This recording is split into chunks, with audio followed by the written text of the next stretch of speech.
أعوذ بالله من الشيطان الرجيم بسم الله الرحمن الرحيم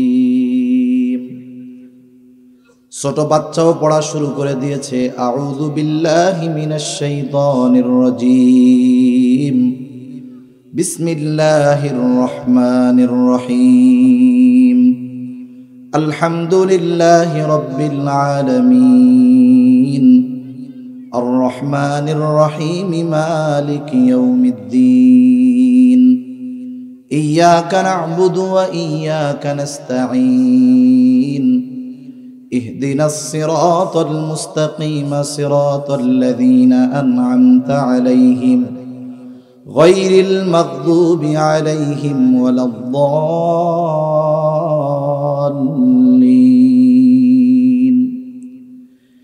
এইভাবে ছোট বাচ্চা পড়া শুরু করে দিয়েছে একের পর এক পড়তে পড়তে সূরা বাকারা শেষ, সূরা আলে ইমরান শেষ, সূরা নিসা শেষ, পড়তে পড়তে 18 পারা যখন শেষ বাচ্চার তিলাওয়াতও শেষ। ওস্তাদ মাকে বলতেছে, আপনি কি আমার সাথে মজা করলেন নাকি আলিফ বা তাসা পড়াইতে আনছেন? এ দেখি 18 পারার হাফেজ। জিজ্ঞাসা করে, আপনি কি হাফেজা নাকি? বলে না, পরিপূর্ণ কোরআন হিফজ করতে পারি নাই, 18 পারা হিফজ করছি, এরপরে বিবাহ হয়ে গেছে। বলে, এই তিলাওয়াত কি আপনি সন্তানকে শুনাইছেন? বলে, হ্যাঁ শুনাইছি। বলে, সন্তান যখন থেকে আমার গর্ভে এসেছে আমি কত শত হাজার বার আমার সন্তানকে পেটে নিয়ে 18 পারা তিলাওয়াত করেছি, তার কোনো হিসাব নাই। আবার যখন দুনিয়ায় ভূমিষ্ঠ হয়েছে আমার পবিত্রতা অর্জন হওয়ার পর কত হাজার বার সন্তানকে তিলাওয়াত করে শুনিয়েছি, তার হিসাব নাই। এইবার ওস্তাদ বলতেছে, তাহলে আপনার মুখে তিলাওয়াত শুনে শুনে হয়তো আপনার 18 পারার হাফেজ হয়ে গেছে আপনার সন্তান। এক সময় অনেকে কইতো এটা সম্ভব কেমনে। এখন আপনি ওই ইন্টারনেটে সার্চ দিবেন, আলজেরিয়ার একটা বাচ্চা আছে, সম্ভবত আলজেরিয়া, 3 বছর বাচ্চা, মার কোলের মধ্যে হাফ প্যান্ট পরে কোলের মধ্যে থাকে। ওই বাচ্চার মা কোরআনুল কারীমের যেখান থেকেই শব্দ বলে একটু তিলাওয়াত করার সাথে সাথে এরপর থেকে ছোট বাচ্চাটা পড়তে থাকে। আরে এই জামানায় যদি একজন মা তার সন্তানকে এভাবে গড়ে তুলতে পারে, তাহলে কুতুবউদ্দিন বখতিয়ার কাকির মা কেমন আবেদা সলেহা ছিলেন। উনি তো সন্তানকে পেটে নিয়ে হাজার হাজার বার এই 18 পারা পড়েছেন। আবার তিনি সন্তান ভূমিষ্ঠ হওয়ার পর এগুলো তিলাওয়াত করে শুনিয়েছেন, ঘুম পাড়িয়েছেন। সেই জন্য কুতুবউদ্দিন বখতিয়ার কাকি মায়ের পড়া তিলাওয়াত শুনে শুনে 18 পারার হাফেজ হয়ে যাওয়া এটা অসম্ভব নয়। ونشهد أن سيدنا وسندنا وحبيبنا وطبيبنا وأولانا ومولانا محمد صلى الله تعالى عليه وعلى آله وأصحابه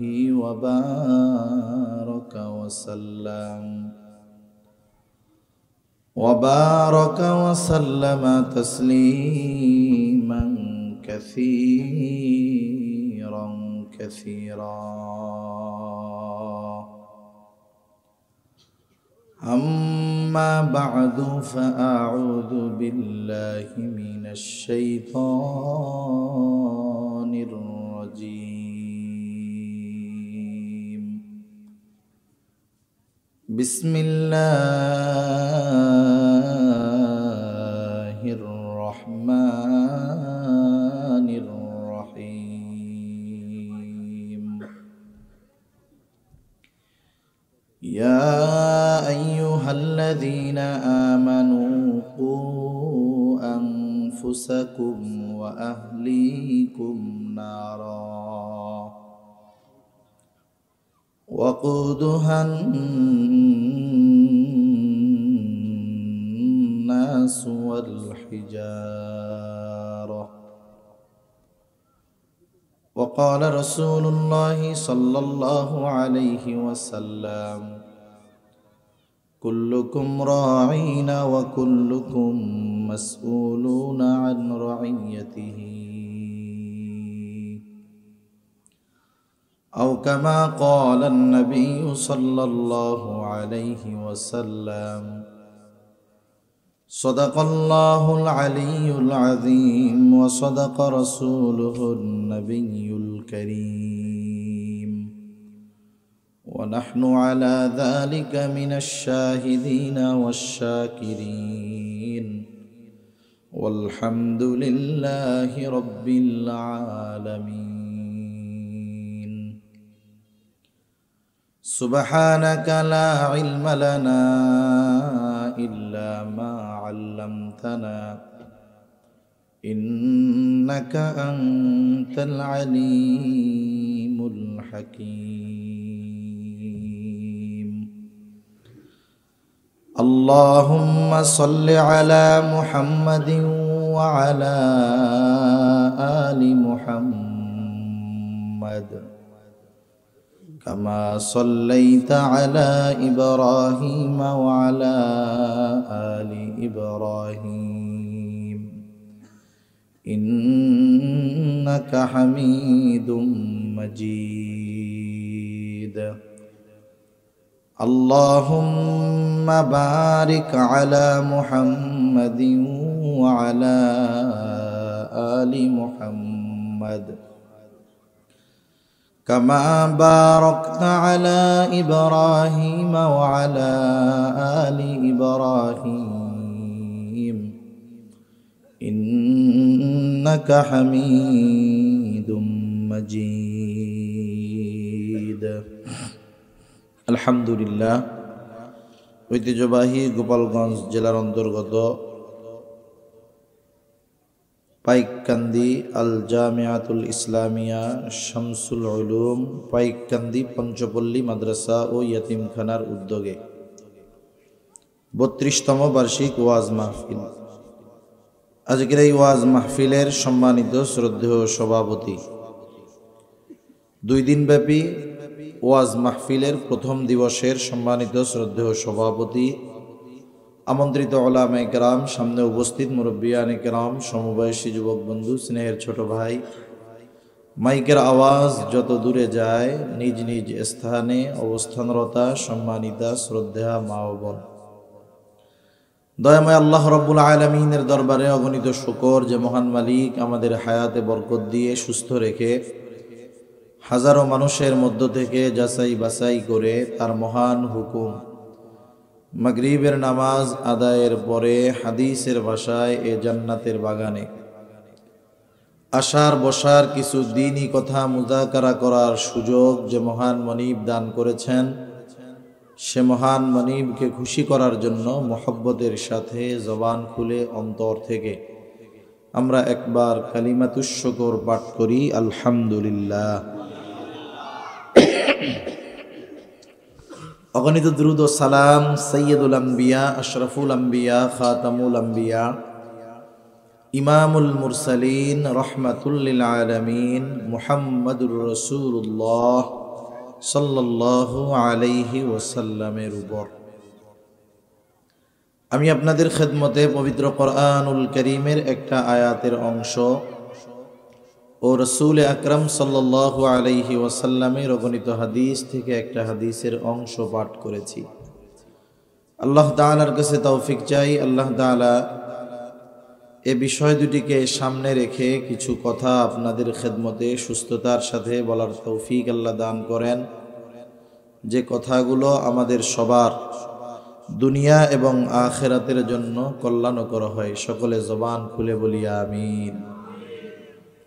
একটু গরম পানির ব্যবস্থা করেন, গরম পানি।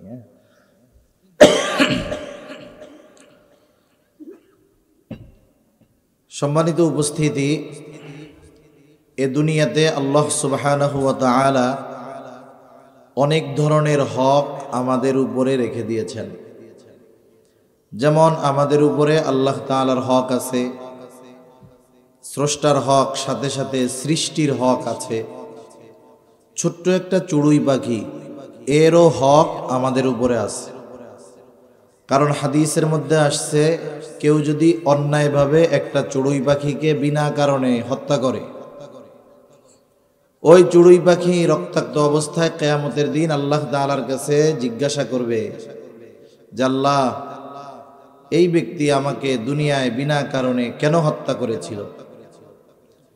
কিন্তু আল্লাহ সুবহানাহু ওয়া তাআলা যে জন্তুগুলো হালাল করেছেন খাওয়ার জন্য, আল্লাহর নামে জবাই দিয়ে এগুলো খাওয়া হালাল, কিন্তু বিনা কারণে একটা চড়ুই পাখিকেও কষ্ট দেওয়া যাবে না, তারও হক আমাদের উপরে আছে। সাথে সাথে মানুষের উপরে মানুষের হক আছে। হতে পারে মানুষ অমুসলিম, সেই অমুসলিমেরও হক আমাদের উপরে আছে না নাই? আমরা মুসলিম, কিন্তু অমুসলিমদের হক আছে। এক মুমিনের অপর মুমিনের উপরে হক আছে, প্রতিবেশীর উপরে হক আছে। এজন্য উচিত যে এই হকগুলো যথাযথভাবে আদায় করা।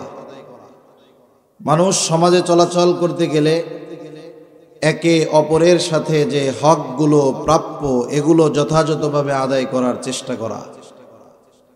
অমুসলিমের হকের ব্যাপারেও রাসূল সাল্লাল্লাহু আলাইহি ওয়াসাল্লাম খুবই গুরুত্ব দিয়েছেন। যেমন এক হাদিসের মধ্যে আসছে, রাসূল সাল্লাল্লাহু আলাইহি ওয়াসাল্লাম প্রতিবেশীর হকের ব্যাপারে বলতেছেন, আউসিনি জিবরিলু বিল জার হাত্তা যানানতু আন্নাহু সাইয়ুরিসাহু। জিবরাইল আমাকে প্রতিবেশীর ব্যাপারে এত ওসিয়ত করতেছিল, প্রতিবেশীর হকের ব্যাপারে, যে আমি এক সময় মনে করেছি যে প্রতিবেশীকে মনে হয় ওয়ারিশ বানায় দেওয়া হবে। তাহলে প্রতিবেশীর হকটা কত জটিল এক হক। আয়েশা সিদ্দিকা রাদিয়াল্লাহু তাআলা আনহা রাসূল আকরাম সাল্লাল্লাহু আলাইহি ওয়াসাল্লামকে জিজ্ঞাসা করতেছে, ইয়া রাসূলুল্লাহ সাল্লাল্লাহু আলাইহি ওয়াসাল্লাম, যে আমার দুইজন প্রতিবেশী, কয়জন? এর মধ্যে একজন হলো মুসলিম আর একজন হলো অমুসলিম। প্রতিবেশীর মধ্যে একজন মুসলিম আর একজন অমুসলিম। প্রতিবেশী হিসাবে কে আমার কাছে বেশি হক প্রাপ্য? নবীজির সামনে কিন্তু আয়েশা সিদ্দিকা রাদিয়াল্লাহু তাআলা আনহা পরিষ্কার করে দিয়েছেন যে একজন মুসলিম আর একজন অমুসলিম। নবীজি বলতেছেন যে তোমার দরজার কাছে, তোমার দরজা যার দরজার বেশি কাছে, আল্লাহ রাসূল বলেন সে তোমার কাছে বেশি হক প্রাপ্ত। তার মানে মুসলিম অমুসলিম আল্লাহ রাসূল সাল্লাল্লাহু আলাইহি ওয়াসাল্লাম এই ক্ষেত্রে ভাগ করেন নাই। বলছে তোমার দরজার কাছে বেশি কাছে যার দরজা, বলে সে তোমার কাছে প্রতিবেশী হিসাবে বেশি হক প্রাপ্য। তো এভাবেই মানুষের উপরে মানুষের হক আছে। আসলে আমরা যদি মানুষের হকগুলো যথাযথভাবে যা আমাদের কাছে পাও না এগুলো আদায় করতাম, তাহলে এই পৃথিবীতে একটা ব্যালেন্স থাকতো। মানুষের সাথে মানুষের আন্তরিকতা, মহব্বত, ভালোবাসা, চালচলন অন্যরকম থাকতো। এই পৃথিবীব্যাপী বিশৃঙ্খলা থাকতো না। তা যাই হোক, মানুষের হকগুলার মধ্যে অন্যতম গুরুত্বপূর্ণ একটি হক পিতামাতার উপরে সন্তানের হক, সন্তানের উপরে পিতামাতার হক। অনেক সময় অনেক জায়গায় সফরে গেলে অনেক মুরব্বী এসে আফসোস করে বলে, হুজুর আমার 3টা ছেলে। চট্টগ্রামে এক লোক বলতেছে 2টা না 3টা ছেলে তার। তিনি একটা চাকরি করতেন, অনেক পরিশ্রম করে বাচ্চাদেরকে, এই ছেলেগুলাকে লেখাপড়া করিয়ে বিদেশে পাঠিয়েছেন। অনেক সম্পদের মালিক, তার প্রত্যেকটা সন্তান ইউরোপ আমেরিকার দেশগুলোতে সেটেল। দেশেও তাদের অঢেল সম্পদ আছে। বলতেছে যে হুজুর আমার এই ইহকালের সব অর্জন তাদের পেছনে ঢেলে দিয়েছে, কিন্তু জীবনের এই পড়ন্ত বেলায় আমি তাদের কাছে সবচাইতে বড় বোঝা। আমার ওষুধ খাবার কোনো কিছুই তারা ঠিকমতো দেয় না। আমি খুব কষ্টে আছি হুজুর। এরকম কষ্টে আরো অনেক মানুষ আছে। আপনি একটু মেহরবানি কইরা মা বাবার হকের ব্যাপারে একটু আলোচনা করেন। আসলেও তো এটা একটা হৃদয় বিদারক বিষয়, তাই না? কিন্তু দেখেন, এই লোকটা তার সন্তানদেরকে জাগতিক লাইনে সফল করার জন্য জীবনের সর্বস্ব ব্যয় করে ফেলেছে। আসল ব্যাপার হলো, জাগতিক লাইনে সফলতা অর্জন করিয়েছে ঠিক, কিন্তু প্রকৃত মানুষ হওয়ার জন্য যেই ব্যবস্থাপনা গ্রহণ করার দরকার ছিল, সে সেই ব্যবস্থাপনা গ্রহণ করে নাই।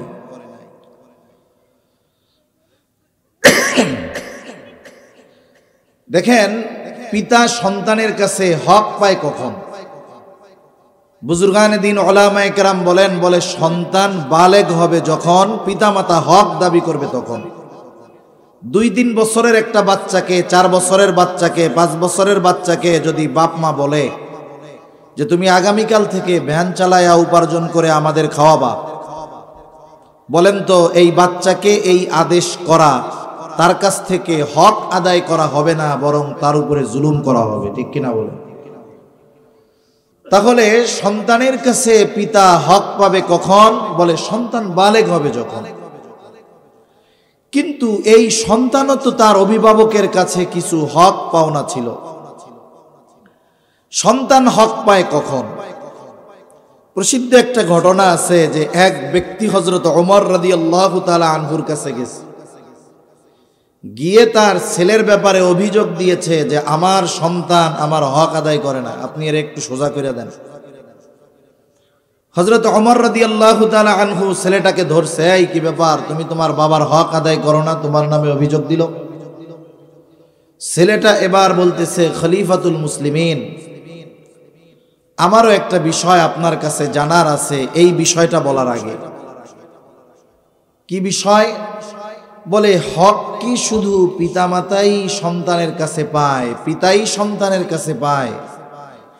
সন্তান কি পিতার কাছে কোনো হক পায় না? হযরত ওমর রাদিয়াল্লাহু তাআলা আনহু সর্বপ্রথম যেই হকের কথা বলেছেন, যেটা একটা সন্তান তার পিতার কাছে পাবে, বলে কি হক? বলে একটা দিনদার মা একটা সন্তানের হক। এখন বলেন তো, সন্তান আগে হয় নাকি বিবাহ আগে হয়?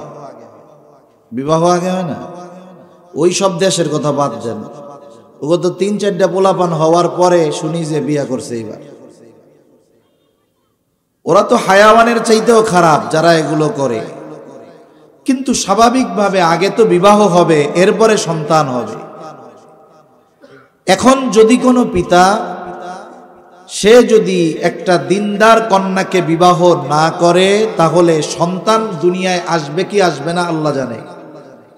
কিন্তু সন্তান দুনিয়ায় আসার আগেই সে অনাগত সন্তানের অন্যতম বড় হক নষ্ট করে ফেলে। এজন্য রাসূল আকরাম সাল্লাল্লাহু আলাইহি ওয়াসাল্লাম বিবাহ করার ক্ষেত্রে দিনদারিত্বকে প্রাধান্য দিতে বলেছেন বেশি।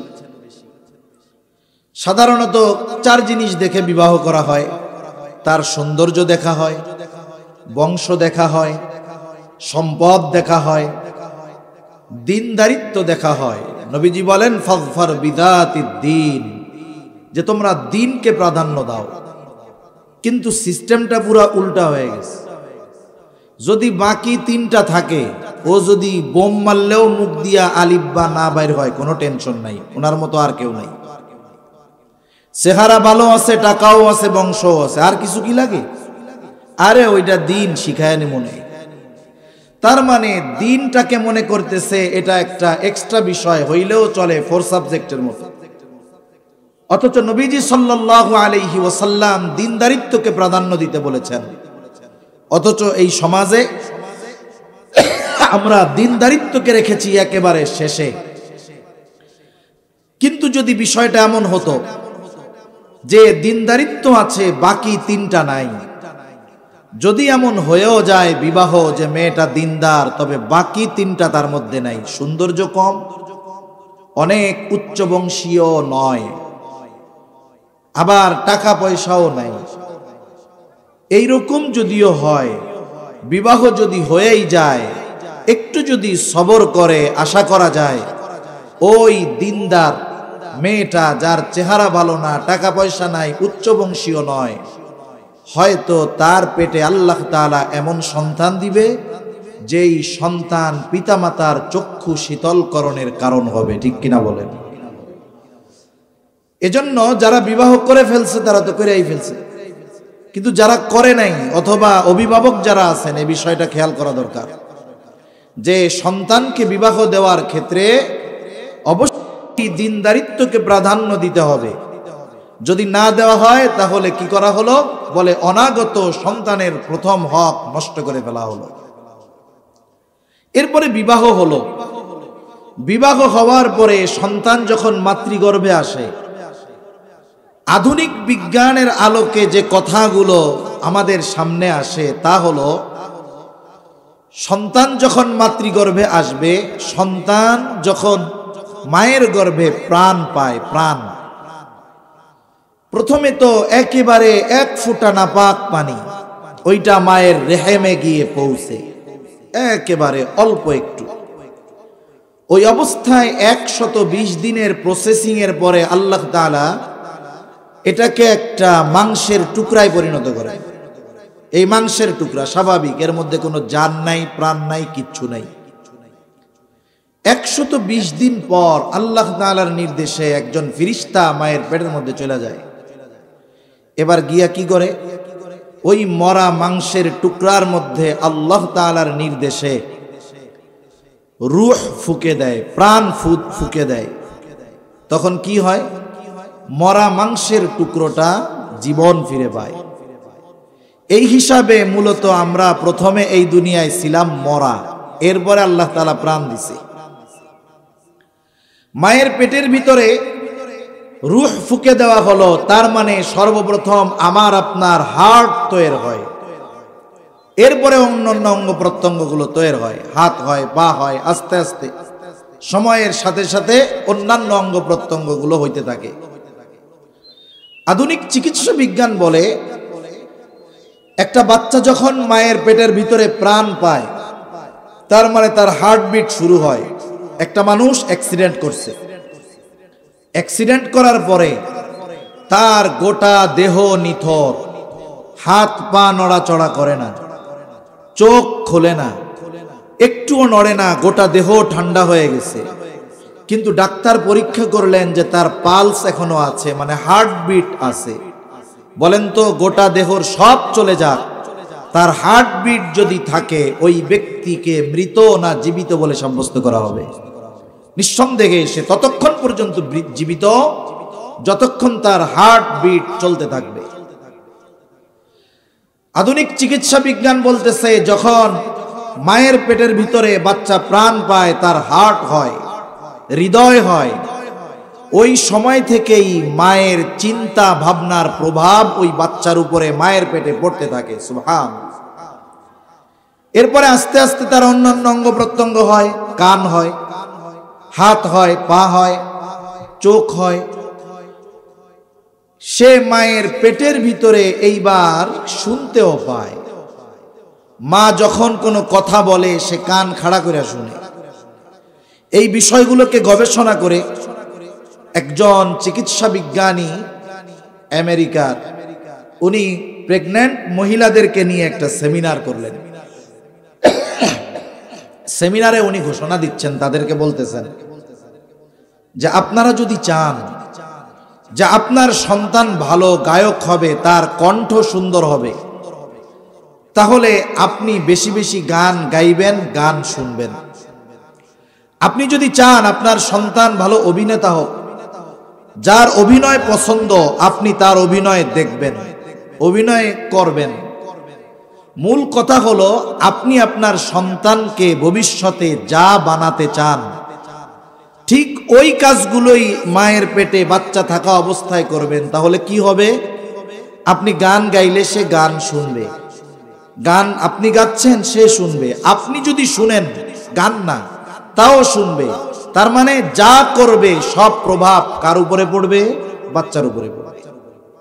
এখন বলেন তো, মায়ের পেটে বাচ্চা থাকা অবস্থায় যদি মা গান শুনলে সন্তানের কণ্ঠ ভালো হয়, অভিনয় দেখলে যদি সন্তান অভিনয়ে পারদর্শী হয়, যদি মায়ের পেটে বাচ্চা থাকার পরে ওই মা যদি কোরআন তিলাওয়াত করে, ওই মা যদি বেশি বেশি দুরূদ পড়ে, ওই মা যদি বেশি বেশি ইস্তিগফার পড়ে, ওই মা যদি কোরআন বেশি বেশি তিলাওয়াত করে, জিকির বেশি বেশি করে, তাহলে এই সন্তানও তো আশা করা যায় আল্লাহওয়ালা হবে। ঠিক কিনা বলেন? এটা দরকার। কিন্তু এখনকার জামানায় কি হবে, একটা বাচ্চা মায়ের পেটে আসার পরে এখন আর নড়াচড়া করবে না, স্বামীকে বলবে আমাকে একটা বড় টাচ ফোন কিনে দেন। ফোন কিনা দিছে, 9 মাস কেমনে কাটামু? এরপরে বলবে একটা সিম কিনা দেন, এরপরে বলবে একটু এমবি বইরা দেন। এমবি মাঝে মধ্যে ফুরায় যায়, এখন বলবে যে ওই সবে চলবে না, 1000 টাকা দিয়ে আমাকে একটা ওই যে কিসের লাইন কয়, ওয়াইফাই লাইন দিয়া দেন, যাতে 24 ঘন্টা আনলিমিটেড আমি দেখতে পারি। এখন কি হবে, মা ওই মোবাইলে যা দেখবে শুনবে সব কিছুর প্রভাব কার উপরে পড়ে? এজন্যই তো 3 দিনের বাচ্চা দুনিয়ায় আসার পরে কান্দা থামে না, মোবাইলটা সামনে দিলে আস্তে করে থেমে যায়। সেজন্য সন্তান যখন মায়ের পেটে আসে, মায়ের জন্য কিছু করণীয় আছে। সে হয়তো শারীরিক ইবাদত অনেক করতে পারবে না, পরিশ্রম করা কষ্ট, কিন্তু জবান দিয়ে জিকির করতে পারবে, কোরআন তিলাওয়াত করতে পারবে, এটা তার জন্য কঠিন নয়। আমরা অনেক সময় বুজুর্গানে দ্বীনের মুখে ঘটনা শুনি। কুতুবউদ্দিন বখতিয়ার কাকি রহমাতুল্লাহি আলাইহির ঘটনা। কি হইছে? বলে ছেলেরে নিয়ে 6 বছরে মা গেছে ওস্তাদের কাছে। ওস্তাদের কাছে গেছে কেন? বলে আলিফ বা তা সা পড়া শেখানোর জন্য। ওস্তাদ শুরু করছে, আউযু বিল্লাহি মিনাশ শাইতানির রাজীম, বিসমিল্লাহির রহমানির রহিম। ছোট বাচ্চাও পড়া শুরু করে দিয়েছে, আউযু বিল্লাহি মিনাশ শাইতানির রাজীম, বিসমিল্লাহির রহমানির রহিম, আলহামদুলিল্লাহি রাব্বিল আলামিন, আর রহমানির রহিম, মালিকি ইয়াউমিদ্দিন, ইয়্যাকা না'বুদু ওয়া ইয়্যাকা নাস্তাঈন, ইহদিনাস সিরাতাল মুস্তাকিম, সিরাতাল লাযীনা আন'আমতা আলাইহিম গায়রিল মাগদুবি আলাইহিম ওয়ালাদ-দাল্লিন।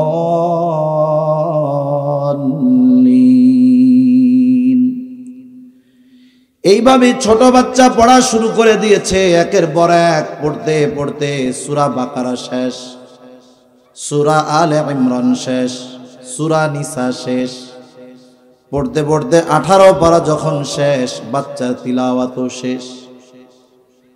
ওস্তাদ মাকে বলতেছে, আপনি কি আমার সাথে মজা করলেন নাকি? আলিফ বা তা সা পড়াইতে আনছেন? এ দেখি 18 পারার হাফেজ। জিজ্ঞাসা করে, আপনি কি হাফেজা নাকি? বলে না, পরিপূর্ণ কোরআন হিফজ করতে পারি নাই, 18 পারা হিফজ করছি, এরপরে বিবাহ হয়ে গেছে। বলে এই তিলাওয়াত কি আপনি সন্তানকে শুনাইছেন? বলে হ্যাঁ শুনাইছি। বলে সন্তান যখন থেকে আমার গর্ভে এসেছে, আমি কত শত হাজার বার আমার সন্তানকে পেটে নিয়ে 18 পারা তিলাওয়াত করেছি, তার কোনো হিসাব নাই। আবার যখন দুনিয়ায় ভূমিষ্ঠ হয়েছে, আমার পবিত্রতা অর্জন হওয়ার পর কত হাজার বার সন্তানকে তিলাওয়াত করে শুনিয়েছি, তার হিসাব নাই। এইবার ওস্তাদ বলতেছে, তাহলে আপনার মুখে তিলাওয়াত শুনে শুনে হয়তো আপনার 18 পারার হাফেজ হয়ে গেছে আপনার সন্তান। এক সময় অনেকে কইতো এটা সম্ভব কেমনে। এখন আপনি ওই ইন্টারনেটে সার্চ দিবেন, আলজেরিয়ার একটা বাচ্চা আছে, সম্ভবত আলজেরিয়া, 3 বছর বাচ্চা, মার কোলের মধ্যে হাফ প্যান্ট পরে কোলের মধ্যে থাকে। ওই বাচ্চার মা কোরআনুল কারীমের যেখান থেকেই শব্দ বলে, একটু তিলাওয়াত করার সাথে সাথে এরপর থেকে ছোট বাচ্চাটা পড়তে থাকে। আরে এই জামানায় যদি একজন মা তার সন্তানকে এভাবে গড়ে তুলতে পারে, তাহলে কুতুবউদ্দিন বখতিয়ার কাকির মা কেমন আবেদা সলেহা ছিলেন। উনি তো সন্তানকে পেটে নিয়ে হাজার হাজার বার এই 18 পারা পড়েছেন। আবার তিনি সন্তান ভূমিষ্ঠ হওয়ার পর এগুলো তিলাওয়াত করে শুনিয়েছেন, ঘুম পাড়িয়েছেন। সেই জন্য কুতুবউদ্দিন বখতিয়ার কাকি মায়ের পড়া তিলাওয়াত শুনে শুনে 18 পারার হাফেজ হয়ে যাওয়া এটা অসম্ভব নয়। মূল কথা যেটা, বাচ্চা যখন পেটে আসবে ওর পর থেকে নিয়ে মহিলার পরিপূর্ণ চিন্তা ধারা কর্মের পূর্ণ প্রভাব পেটের বাচ্চার উপরে পড়বে, সোজা কথা। এরপরে বাচ্চা যখন দুনিয়ায় ভূমিষ্ঠ হবে, দুনিয়ায় আসবে, সর্বপ্রথম তার ডান কানে আজান, বাম কানে ইকামত দিতে হবে, ছেলে হোক আর মেয়ে হোক। কিন্তু আফসোস, আমাদের দেশে এখন তো সিজার নামক এক ব্যবসা চলে সব জায়গায়। আপনি আপনার ওয়াইফকে নিয়ে ডাক্তারের কাছে যাবেন, গাইনি ডাক্তার কিছু হোক না হোক এমন ভয় দিবে যে আপনি সিজার করতে বাধ্য হবেন। একবারে রিপোর্ট একটা কইরা আলট্রাসোনোগ্রাম কইরা বলবে, পাবলিক তো বুঝে না যে বাচ্চার পজিশন ঠিক নাই, পানি শুকায় গেছে। এখন যদি নর্মাল ডেলিভারিতে নেওয়া হয়, মা বাচ্চা দুইজনের একজনেরও বাঁচানো সম্ভব না। তখন কি করবেন? জমি বেচা হইলেও সিজার করাই, কোনো মতে বাইচা তো থাকবো। এই কাজ আমাদের দেশে আছে। আবার যখন সিজার হবে, দুনিয়ায় আসার পরে সাথে সাথে কোলে নিয়ে যে আজান ইকামত দিবে, দেখতেই পাবেন না। আপনাদের ছোট্ট একটা ঘটনা শুনাই, কারণ অনেক কিছু থেকে মানুষের জন্য শিক্ষণীয় বিষয় আছে। মাঝে মধ্যে আমি দু এক জায়গায় বলি। আমার একজন বন্ধু আছে, ফখরুল ইসলাম, সিলেটে বাড়ি। বর্তমানে তিনি আমেরিকার মিশিগানে থাকেন। ওইখানে একটা মাদ্রাসার মুহাদ্দিস তিনি। উনি বলতেছেন ঘটনা, বলে আমার মেয়ে হবে, স্বাভাবিকভাবে যেহেতু উনি আমেরিকার নাগরিক, সব ফ্যাসিলিটি উনি পাবেন। হসপিটালে সব ফ্যাসিলিটি ওনার জন্য আছে। এইবার ওনার স্ত্রীকে হসপিটালে ভর্তি করা হবে। আমেরিকায় হসপিটালে ভর্তি করা মানেই যে সিজার হবে তা নয়, বরং স্বাভাবিক ডেলিভারি হলে ওটাই করা হবে। যদি অসম্ভব ক্রিটিক্যাল কোনো কিছু হয়ে যায় তাহলে সিজার করা হবে, এর আগে না। উনি ওনার অভিজ্ঞতা শেয়ার করে বলতেছেন, ভাই আমি যখন গিয়ে রিসিপশনে নামটা বললাম, নাম কি? বলে আমি আমার নাম বললাম ফখরুল ইসলাম। সাথে সাথে উনি আমার দিকে একটু তাকাইলেন, এরকম একটা ভাব। এবার বললেন, আপনার পেশেন্টের ওয়ার্ড হইল ওই পাশে। বলে কেন? বলে শুনেন, আপনি তো মুসলমান, নামে বোঝা যায়, আরো হুজুর, গেটা পেজা মনে হয়। আপনার ওয়াইফকে এমন ওয়ার্ডে দেওয়া হয়েছে যেই ওয়ার্ডে সবাই এ টু জেড সব নারী, একজন পুরুষও ওইখানে প্রবেশ করবে না। অথচ আমাদের দেশে কোনো আলেম গিয়া যদি বলে যে আমার আহলিয়া পর্দায় থাকে, একটু ব্যবস্থা করে দেন, দেখবেন একবারে সেদরাইয়া উঠবে তার উপরে। বলতেছে আমি যে কথাটা বলবো বলার আগেই সে আমার জন্য ওই ব্যবস্থা করে রাখছে। এখন ওনার আহলিয়াকে অপারেশন থিয়েটারে ঢোকানো হয়েছে। যদি স্বাভাবিক ডেলিভারি হয় হবে, না হলে তো সিজার করতে হবে, স্বাভাবিক ডেলিভারি করা হবে। ওইখানে অন্যান্য কোনো পুরুষের প্রবেশ নিষেধ, কিন্তু যেহেতু উনি পেশেন্টের স্বামী, ওনাকে কাছে থাকতে হবে। উনি অপারেশন থিয়েটারের দরজার পাশে বসা। হঠাৎ দেখলেন একজন নিগ্রো মানুষ, কালো মানুষ। ওই ব্যক্তি অপারেশন থিয়েটারের দরজার কাছে এসে এদিকে সেদিকে তাকায়। উনি চিন্তা করতেছেন, এখানে তো অন্য পুরুষদের আসা মানা, লোকটা আসলো কেন? আবার অপারেশন থিয়েটারের মধ্যে ঢুকবে নাকি? উনি তাকে জিজ্ঞাসা করতেছে,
কথা শেষ, সর্বশেষ কথা বলে, সন্তান ছেলে মেয়ে যখন প্রাপ্তবয়স্ক হবে উভয়ের বিবাহ দেওয়ার দায়িত্ব অভিভাবকের। আল্লাহ তাআলা কোরআনুল কারীমের মধ্যে বলেন, ওয়া আনকিহুল আয়ামা মিনকুম ওয়াস-সালিহিনা মিন ইবাদিকুম ওয়া ইমাইকুম ইয়াকুনু ফুকারা ইউগনিহিমুল্লাহ। আল্লাহ তাআলা জানায়া দিয়েছেন অভিভাবকদেরকে, তোমাদের অধীনস্থ যারা আছে বিবাহ উপযুক্ত এদেরকে বিবাহ দিয়ে দাও। এখন বাপ মনে করে দায়িত্ব মনে হয় শুধু মেয়েরে বিবাহ দেওয়া, ছেলেকে বিবাহ দেওয়া মনে হয় দায়িত্ব না। এটা কিন্তু ভুল। ছেলেকে বিবাহ দেওয়ার দায়িত্ব কার? অভিভাবকের। কার বলেন? অভিভাবকের। মেয়ের ক্ষেত্রে বিয়ে দেওয়ার বিষয়ে যেই চিন্তা অভিভাবক করে ছেলের ব্যাপারে করে না, এটা বাস্তব। কি করে? মেয়ে জন্ম নিছে, জন্ম নেওয়ার সাথে সাথে ফাঁকা জায়গায় 5টা মেয়ে গুনি গাছ লাগায়, 10টা লাগায়। এইবার 18 বছর মেয়ের হয়ে গেছে, বিবাহ দিবে। 5টা গাছের দাম হইছে গিয়া 10 লাখ টাকা, 10টা গাছের দাম 10 লাখ। আবার আলাদা কইরা প্রতি মাসে কিছু টাকা জমাইতো মেয়ের বিয়ে দেওয়ার লাইগা। এইবার বিবাহের সময় গাছ কাইটা কয়, মামনি তোমার যেই দিন জন্ম হইছে এই দিন এই যে 10টা গাছ লাগাইছিলাম, তোমার নামে একটা ডিপোজিট করছিলাম। ডিপোজিট হালাল না হারাম সেটা পরের কথা, এমনি কইতেছি আর কি, যে তোমার জন্য এই টাকাগুলা জমাইছিলাম, এই যে তোমার বিবাহ উপলক্ষে তোমার বিয়া দিলাম, এই যে ফার্নিচার দিলাম, খাট দিলাম। কেন? পোলা যখন হইছে তখন 10টা গাছ লাগাইতে পারেন নাই? তার নামে টাকা জমাইতে পারেন নাই? তার বয়স হইলে তারে কইতে পারেন নাই, বাবা তোমার জন্য এই যে 10টা গাছ লাগাইছি, এই যে 10 লাখ, এখন তুমি বিবাহ বয়স হইছে, বিবাহ করো। কারণ হাদিসে নবীজি বলেছে, বিবাহ উপযুক্ত সন্তান আছে, বিবাহ দেওয়া হলো না, ওই সন্তান অপকর্ম করবে বিবাহ না দেওয়ার কারণে। হাজী সাহেব বাবা সে মসজিদের মধ্যে বসে থেকে থেকে ওই সন্তানদের অন্যায়ের গুনাহ তার আমলনামায় যোগ হতে থাকে। তার মানে আমরা মনে করি যে অভিভাবকের দায়িত্ব হলো শুধু ছেলেরে বিয়ে দেওয়া, মেয়েকে বিবাহ দেওয়া, ছেলেকে বিবাহ দেওয়া নয়। এজন্য ছেলে যদি প্রাপ্তবয়স্ক বিবাহ করতে চায়, বলে আগে নিজের পায়ে খাড়াও, কামাই ইনকাম করো, বাপ মারে খাওয়াও, এরপরে বিয়ে শাদী করো। কিন্তু আপনার দায়িত্ব কি ছিল? ওই যে মেয়ের জন্য 10টা গাছ লাগাইছেন, ছেলের জন্যও 10টা লাগাইতেন, ছেলের জন্যও টাকা জমাইতেন। প্রাপ্তবয়স্ক হওয়ার পরে বলতেন যে এইটা তোমার বিবাহের জন্য আমি রাখছি, এটা তোমাকে দিয়ে দিলাম, বিবাহ করো, এটাকে ইনভেস্ট করো, এটা দিয়ে ব্যবসা করো, অথবা যা কিছু করো করো। এখন যদি আমার দায়িত্ব তোমার উপর থেকে শেষ, এখন আপনি আমি যদি এই দায়িত্বগুলো যথাযথভাবে পালন করি, সর্বশেষ মেয়েটাকে একটা দিনদার পাত্রের হাতে তুলে দেই, তাহলে মেয়ের ব্যাপারে দায়িত্ব শেষ হলো। ছেলেটাকে বিবাহ দিলাম, একটা দিনদার কন্যা দেখে ঘরে নিয়ে আসলাম, একটা পুত্রবধূ, দায়িত্ব শেষ।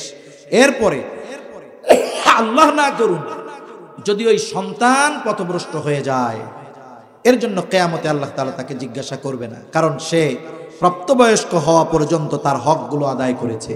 কিন্তু আল্লাহ না করুক যদি হকগুলো আদায় না করে আর ওই সন্তানেরা যদি খারাপ হয়ে যায়, জাহান্নামী হয়ে যায়, কিয়ামতের দিন ওই নেককার বাবার জান্নাতে যাওয়ার সবচাইতে বড় বাধা হয়ে দাঁড়াবে তার এই সন্তান। বলে কোন সন্তান?